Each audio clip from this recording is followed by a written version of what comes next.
Hello, everybody, and thank you for tuning into the Liberty Report. With us today, we have Daniel McAdams, our co-host. Daniel, good to see you this morning. Good morning, Dr. Paul. How are you? Very well, thank you. Yes, good. And we have a little bit of foreign policy talking today. Yes. Are we moving toward peace, or are we moving toward war, or just what? But we can find a few hopeful things. I mean, as hard as it is for me to figure out exactly what the administration is planning and why and all this, I know he has said some wonderful things. His intent is not to start wars and to end some. Yeah. And so there were some talks in Saudi Arabia.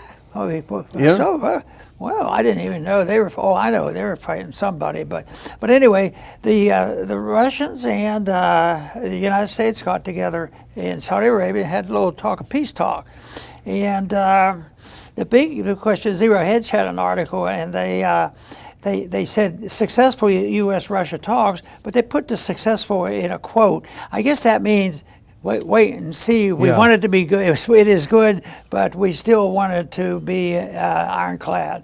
And it was ended shortly, 4 hours or so. But what did they tell you? We talked about Ukraine. Oh, so the Ukrainians, Zelensky gets to come to these two big shots and ask for more money? No. I don't think he's going to get any money for Russia. The American people are tired of it. But they decided, the American government, Trump, decided Ukraine is not to be invited. And also, the people who are sort of next door to Ukraine, the Europeans, which participated with NATO in aggravating this whole situation, they weren't there either. So the top aggravators, and the people that have been involved weren't there, but two powerhouses were there. So you can imagine how the world would change if real close relationships developed with Russia and had a different policy. And even if I'd like to see just, softening some of this rhetoric on trade or something like that. But anyway, I'm sure it remains to be seen on how successful and which way this is going. But I think we see some hints that the people who got invited and the ones who were excluded means the ducks are lining up. And let's just hope they have some positive talk. For myself, I just assume, I just wish we weren't that involved. I mean, Ukraine's a long way off, and we're going to be dividing up, and we were involved, and it wasn't the Trump administration. We were there in aggravating that whole situation by, getting rid of a leader that was sympathetic to Russia. It's 2014, and we're still suffering from this. And of course, the foreign policy, as all the policies of Biden, they weren't very successful. And I guess I would say that Trump's looks like he's trying to make an honest approach effort to bring some sense out of it. Yeah, it's often misattributed to Churchill to jaw is better than to war. Yeah. And I think that's the case here. The fact that they got together, and I think these are certainly the highest level talks since Trump met Putin in Trump's first administration. I don't know how many years ago that was. So what it essentially, this was not necessarily about Ukraine. This was about restoring relations between two of the largest powers in the world. Sitting down and having talks, it was held at the highest level. The Foreign Minister Lavrov sat down with the U.S. Secretary of State Marco Rubio, also the National Security Advisor Waltz, and the equivalent essentially on the Russian side, sat down for 4 hours to discuss the state of Russia-U.S. relations predominantly. Now, Ukraine obviously was a part of it because Ukraine is in between the relations. But as we have been talking over the last almost 3 years now, there have been points where the U.S. and Russia were literally a hair's breadth from a nuclear conflict. And all that time, all of those incidents, the firing of rockets deep into Russian territory, American rockets with American intelligence and American targeting, all of these things, and all of this getting close to the war, and Biden wouldn't sit down, wouldn't talk to him, wouldn't even utter his name without saying thug or any of these other things. So simply the fact regardless of everything else, Dr. Paul, simply the fact that the two of these sides have open negotiations cools down the possibility of a world-ending nuclear war. Whatever else comes out of this, that's a positive development. Right, and the difficulties that we have come from the fact that both parties have, to some degree, been involved in interventionism around the world. We have troops around the world. We're in 120 countries, and we get involved. And one party, political party, may be interventionist and go and mess things up, as the previous administration did. And then another one comes along with a different attitude and understanding about what intervention should be all about. Maybe intervention should have a flavor of working for peace and striving for that, but it's still interventionism. So I think that one of our problems has been, from really the beginning of our history. We can't say we had purity from every single day, but right now the intervention, especially. Someday somebody's going to study the interventionism of the U.S. government since World War II, and it hasn't been good. A lot of people have died over that, and the American people have the responsibility, and they are finally waking up. They're sick and tired of it. They all of a sudden found out, you mean that money we're spending in Ukraine, it didn't do any good? Yeah. You mean it caused some of the inflation? Yes, that's a possibility. So they're unhappy with this. So and I think Trump was pretty shrewd, because I don't think he gets overly rigid at times, and he found that talking foreign policy is very attractive to people who were more disgusted with what was going on in Ukraine than the Democrats realized. And I think that attitude has to exist, and the president has to get support for continuing to work in a line and sticking to his announcement. My policy will be, I want less war, and I want to stop wars. Yeah, exactly. Well, let's go through a couple of clips that I've assembled to kind of describe what we're talking about. Now, the first one you referenced already. This is the Zero Hedge article that kind of lays it out. Successful U.S.-Russia talks conclude after 4+ hours with no Ukraine or EU representatives. The day of a high-level and much-anticipated U.S.-Russia meeting toward achieving the end of the war in Ukraine was held in Saudi Arabia, hailed by Yuri Ushakov, Putin's foreign policy advisor, as successful after about 4.5 hours of talks. However, Ukraine's President Zelensky was sidelined, as were the European allies. Russian Foreign Minister Sergei Lavrov led the Russian delegation, meeting U.S. officials, including Rubio and National Security Advisor Mike Waltz. Now go to the next one. Now, Witkoff was there as well. Now, he's the one that negotiated the ceasefire in Gaza. He was there, and Kellogg was not there, Dr. Paul, which is very interesting. Kellogg with a history of very pro-Ukraine and anti-Russia statements. Witkoff with a developing reputation as being someone who can solve problems. So here is a post on X from Sprinter Observer. Trump's special envoy, Steve Witkoff, on the results of the talks in Riyadh. Quote, "We were all focused on getting a good result. We couldn't have imagined a better outcome for these talks." That's extremely positive, Dr. Paul, particularly in the context of this closeness of nuclear conflict. Now, this is the State Department readout. If you do the third one, this is the State Department's, and I'm just going to read the 4 points the major 4 points that were discussed and agreed upon. Establish a consultation mechanism to address irritants to our bilateral relationship. Summarize them. Appoint respective high-level teams to begin working out a path to ending the conflict in Ukraine in a way that's enduring, sustainable, and acceptable to all sides. Lay the groundwork for future cooperation on matters of mutual geopolitical interest and historic economic and investment opportunities, which will emerge from a successful end to the conflict in Ukraine.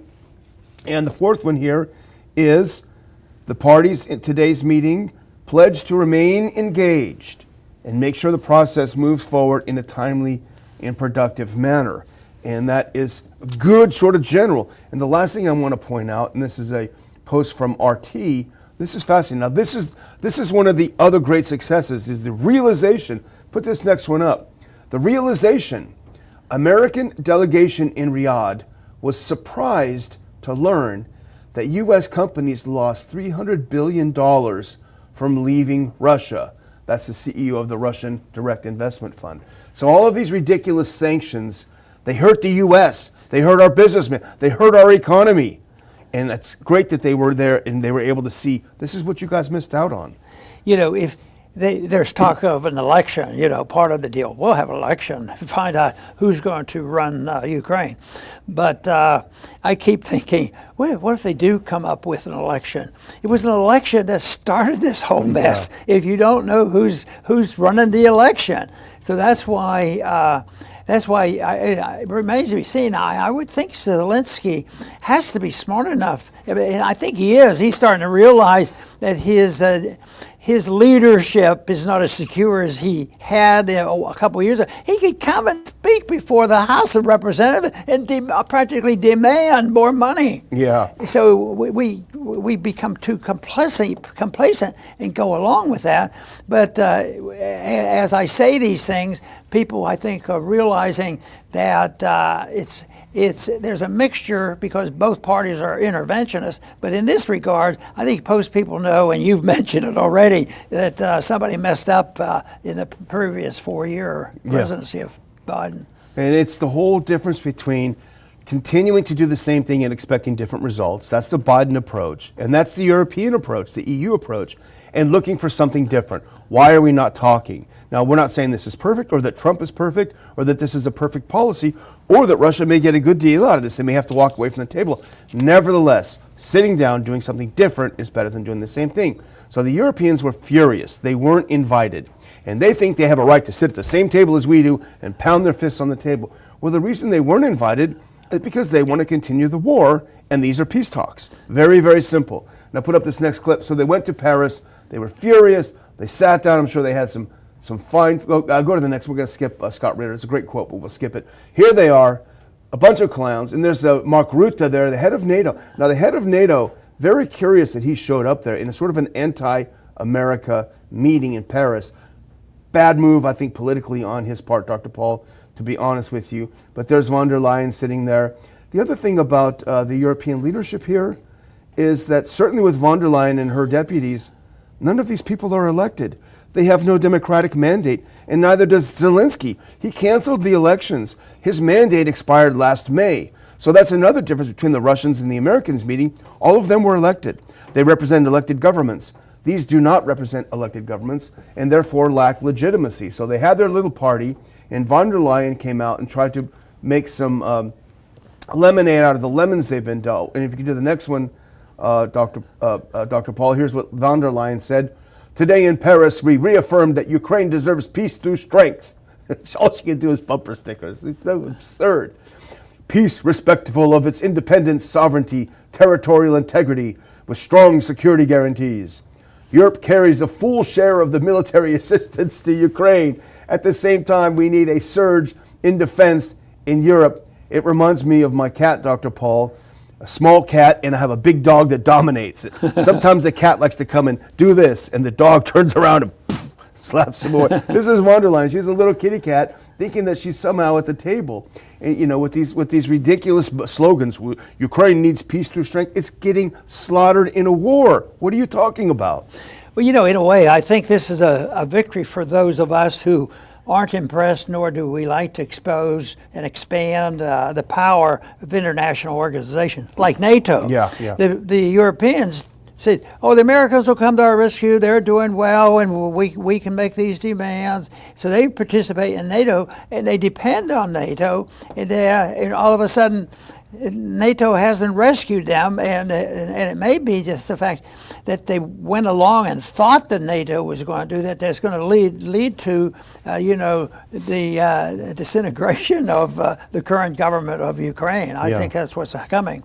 Yeah. So, it's we'll see. Close to the end. The other benefit, I think, of this meeting, Dr. Paul, is sitting down, the two of them, and this is what I hope happened. I don't know, maybe it'll come in subsequent meetings, but Kellogg has been putting out Trump's special envoy for Ukraine, and a few of the warmongers in D.C. have been putting out a lot of false information, which is that Russia has lost 1 million people, Russia is losing the war, Russia's economy is destroyed. My hope is, and Lavrov has proved himself to be a pretty astute diplomat, my hope is that they went to this meeting with a lot of intel, with a lot of information, and said, look, you guys are getting bad input. You're getting bad information. This is the truth. Don't trust us. Look it up for yourself, And that is so important, to get past the propaganda and get to the truth, and then based on that truth, start moving ahead. And I hope that happens. I don't think of Trump as somebody that has tremendous patience, but who very characteristically knows exactly where he's going.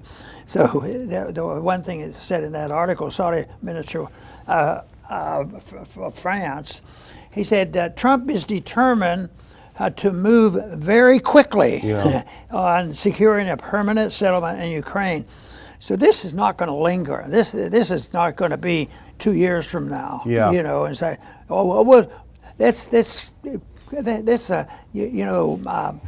give more a different approach on our sanctions. And that'll bring them to their knees. The same thing. But then they'll have to put sanctions on every country in Europe or something. And now cynics would say that he wants to solve this problem so he can continue his ethnic cleansing in Gaza. He wants to confront China. He wants to pull China and Russia apart. All of that may be true, but it's irrelevant at this point, because for us, stopping this war, stopping our involvement, as you pointed out earlier, this endless financial gravy train into Ukraine, stopping this in the immediacy is important. We can't wait for everything to line up perfectly to move ahead a little bit. Now, if he starts going to the other things that we disagree with, then we're going to have to disagree with him vocally. But you're right on that, and we're at the present point, that's where we are. But I keep going back one step, and I thought, how did Ukraine get blown up and millions of people killed, this whole mess we have? But what if you take a look at the pictures of Gaza and the potential plans there? That's very scary on what's happening.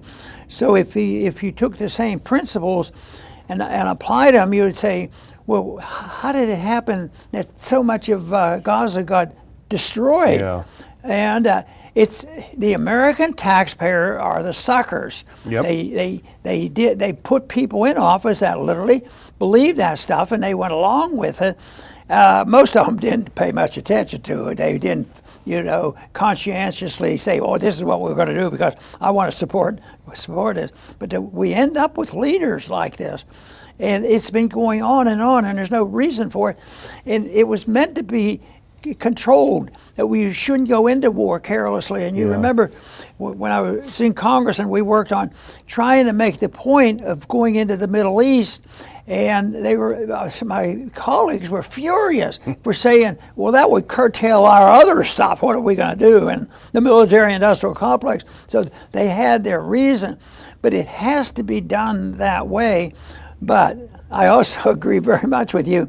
You have to play with what you got, and if this is a success and conceived as a very successful move, this should help Trump in maybe applying that type of principle rather than saying what I need to do is send more money to this country because they're our friends and they'll only bomb the people we don't like. Yeah, exactly. That's what I don't like. Exactly. Well, I want to include one clip of Viktor Orban, the Prime Minister of Hungary, because he made a great statement about what's happening. He all along he's been saying, I want peace in Ukraine. I disagree with the EU. I disagree with pushing this war. I'm totally against it. Now, he's been proven right in this. Now go to that next clip from Sprinter Observer, because he makes a great statement. He says, Hungarian Prime Minister Viktor Orban said that EU leaders will henceforth be content with a secondary role in determining the future world order, and will only be able to learn about the progress of negotiations between Russia and the United States from newspapers, and recalled that he had warned them about this.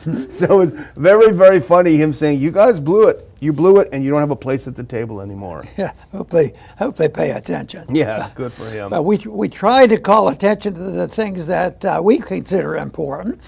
And to tell you the truth, I think we're reaching more people.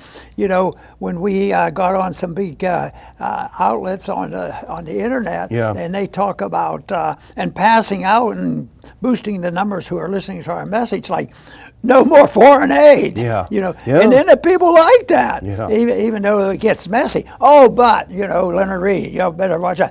We're for that, but. But we have this ABC that we have to take care of. Yeah, and that was I guess we won't get to it today, but that was something that was from the Libertarian Institute. They cited a study showing that 60% of the people in a survey in the United States believe that foreign aid is wasted. And that's, you were saying how many decades you were saying, no foreign aid, it's all wasted. Finally, America wakes up and says, well, golly gee, I guess Ron Paul was the right. other statistic, they're so hilarious, we shouldn't laugh because they're so dumb and dangerous. What about how many dead people got Social Security checks? Millions of people. They're still dead, and they're still getting money. Well, that's actually our next story a little bit, because we're going to do a little DOGE story. We don't have a lot of time left, but hit that next one. Skip the Bala Jorban one. We'll talk about him some other time. DOGE finds $4.7 trillion in virtually untraceable treasury payments. I think that's why the heads are exploding, Dr. Paul, among the deep state and the Democrats, because they're actually finding money. They're finding, this isn't a couple $100,000 for a pool for the kids in the inner city. This is real money. The Elon Musk-led Department of Government Efficiency on Monday revealed its finding that $4.7 trillion in disbursements by the U.S. Treasury are, quote, almost impossible to trace, thanks to rampant disregard for the basic accounting practice of using tracking codes when dishing out money. They just didn't care. Maybe they'll have to check some of those checking accounts for the right reasons instead of the innocent Americans that hardly made a very big mistake, you know. But that's where the information is, and all the secret ways the way they pass money. That's been one of my beefs about the Federal Reserve. I think if they ever found out how much credit and money is exchanged secretly through the Federal Reserve and BIS, the Bank of International Settlement, and some of that stuff is barely ever in the news. But there's been a few seeds planted there, and I'm sure they'll eventually get into that. They're getting into the the people who got all that money from Social Security, and they not living. And I got to thinking, maybe that's why. Well, what about the people that get to vote when they're dead? Yeah. I've been dead for 10 years, but I've been always voting straight Democrat. Good Democrat. Well, we run a 501c3, and we have to dot every I and cross every T, or we're going to have the IRS breathing down our throats. And here we have the same people who are supposed to be the ones in charge who don't even bother with basic accounting. Basic accounting, just spend it. Automatic payments, It's crazy. Yeah, maybe a good audit would be helpful. Yeah. And that's the one thing. The principle of the audit is something has always been popular. When I was doing that work on an audit of the Fed, we had all the Republicans and some of the Democrats. Yeah. Just because the principle of the audit was acceptable and necessary. They can't believe that you wouldn't permit the audit. What about this, the Pentagon? If you want to really get to the bottom of, I complain about all the weapons around the world. What about the fact that we don't even get an audit on that? Some of these times we literally, I can't remember which war it was. I guess it was in Iraq. They delivered trainloads of cash. Pallets of cash, I wish they do that to us. They're probably still living off it. Yeah, they probably are. Well, let's skip that next one and go to the one after it. Of course, that appears to be exactly, if we can put that clip up, because this is what you alluded to, Dr. Paul. This is the same article from Zero Hedge. Of course, that appears to be exactly what's happening. On Sunday night, Musk said that DOGE might be on the trail of the biggest fraud in history, as the Social Security Administration data appears to show that 20.7 million Americans over the age of 100 are collecting Social Security. That includes 12 million who are reportedly over 120 years old. And I saw the chart, Dr. Paul. There were several hundred still getting Social Security at 199 years old. I want to know what their diet is, what their exercise routine is. He goes to show that if you got more money from the government, you're going to live longer. Yeah, exactly. So expand it. Everyone should get a check. Yeah, they have no worries about old age. That's what the left will say. Yeah, so that's amazing. And, they want to frame it like, oh, these evil DOGE people want to get rid of Social Security. Well, how about just starting with getting rid of people who are 200 years old? And George Washington is probably still getting a check. It's amazing to me. It really is amazing how long it lasted. When Bretton Woods broke down, that was a big deal, and it still was and is a big deal because it was an announcement of what was to come. But it is something just as dumbfounding that it lasts that long. It's this illusion, this trust. We're powerful, and keep on printing. And they claim, oh, we have to watch the deficit, but the printing continues, and the people there's enough people around the world that will still take a dollar and use it. So I guess they're going to get away with it for a while, but there will always be a payback, and right now the payback is creeping prices. Prices are going up. People don't like that, so that's the payment coming due. Yeah, absolutely. Well, let's skip to my last clip because it's on topic, which is the upcoming Ron Paul Institute conference. There you see our guests. We'll have the in-house experts, i.e. Dr. Paul, but these are our guests coming from out of town: Tom Woods, Representative John Duncan, David Stockman. Now, David's going to talk about something that's relevant to what we were talking about today, Dr. Paul. His title will be Bring the Empire Home, Save $500 billion per year. Who doesn't want to hear that talk? I certainly can't wait for it. And then our good friend Jeff Deist over there on the left, your final chief of staff on Capitol Hill. Those are our out-of-town guests. It's going to be an absolutely terrific event, selling a lot of tickets, I'm very happy to say. Get yours while we still have the early bird discount. Save a little bit of money. I forgot to do it before the show, but I will put a link in the description to snatch those tickets up. Over to you, Dr. Paul. Very good. I'm looking forward to our conference. I'm looking forward to seeing old friends. And I think every time we have a conference, we get a lot of new people. And I pay a lot of attention to ages. You have to be a certain age or you're not allowed in. You have to be young at heart and open-minded to the benefits of living in a society where the individual is free, because that is the system of government where you gain the maximum amount of freedom and prosperity. And that's what government should be involved, maximizing our liberties, make sure that we make our decision.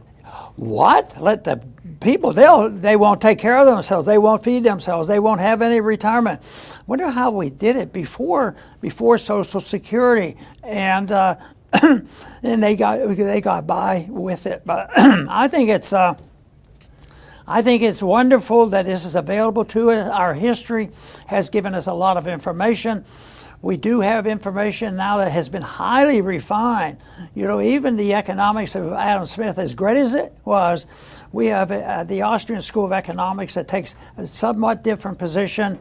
But believe me, the history of sound money goes all the way back to Aristotle. All of history said you have to have sound money for a society to exist. And history has shown that who wants to take care of the money?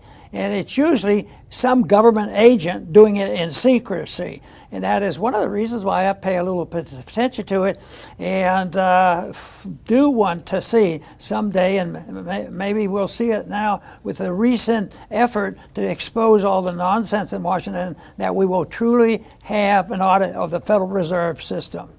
I want to thank everybody for tuning in today to the Liberty Report. Please come back soon.